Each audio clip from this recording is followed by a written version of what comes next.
What's Darrell Brooks' philosophy on life? Well, it's going to get a little dark in here.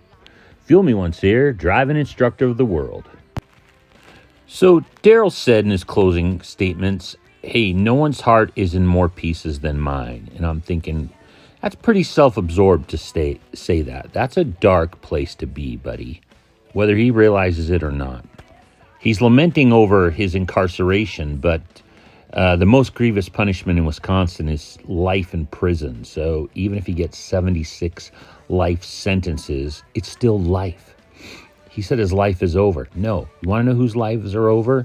The 6 people you killed and maybe the 80 other people that you hit or ran over or damaged, maimed, who have a completely different life than they had before.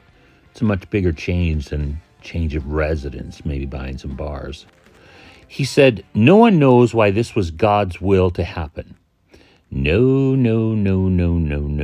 There's a huge difference in allowing something to happen versus willing it to happen. If there is a God, if there is, why does that being, and I'm going to use the pronoun he identifies with, he, him, his, allow these kinds of things to happen? Not will them to happen. Why does he allow them to happen? Well, I once asked you in a question about government, who do you want to make the choices for you? You or some other entity? Do you want to choose or do you want to have other people choose for you everything you do?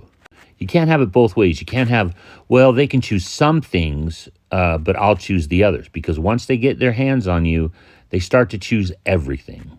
You give up your choice. Well, if there's a God, the thing that he granted us is the ability to choose. And not just some things. He can't just choose the good things for us. We get to choose everything. And that means dealing with other people's choices too that affect us.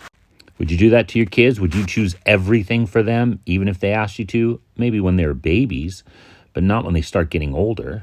What would happen to your kids if you chose every single thing for them, made every decision for them? Or just the ones that wouldn't affect them negatively? What about Jesus take the wheel?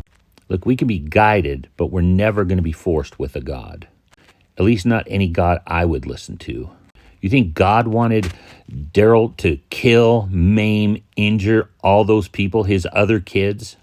Did God create evil? No, he allows choice, and that means some people choose evil. Now, what if there's no God? Well, that's easy then. Then no one willed Darrell to do it either.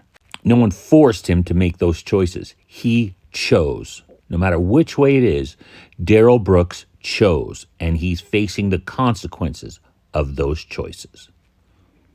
Thank you.